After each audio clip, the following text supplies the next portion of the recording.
So hello guys, welcome to my new blog. আজকে অনেক দিন পর আবার যাচ্ছি কোচিংয়ে যে আমাদের কোনো বেশি ভালো ক্লাস হলো না, তো সেই জন্য তাড়াতাড়ি ঘর আসছিলাম। তো এখন বাজলো প্রায় 8:30 থেকে 9টা, তাও এত রোদ ছিল।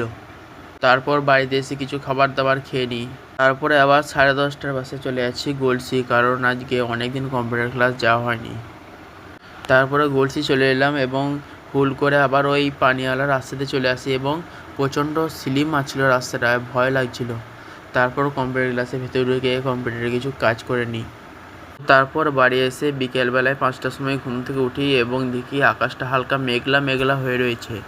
তো মেঘলা মেঘলা ঠিক নয়, অন্ধকার অন্ধকার হয়ে আসছে।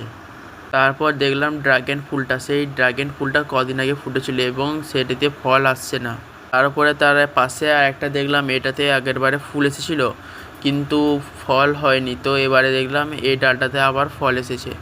তারপর দেখলাম আর একটা ডালে একটা ছোট্ট পারা ফুল এসেছে, তো এটি অন্য একটা গাছ থেকে কেটে নিয়ে লাগানো হয়েছিল। তো তারপর রাতের বেলায় 8টার সময় বাইরে নিয়ে বের হয় আদ্রাহাটি যাওয়ার জন্য।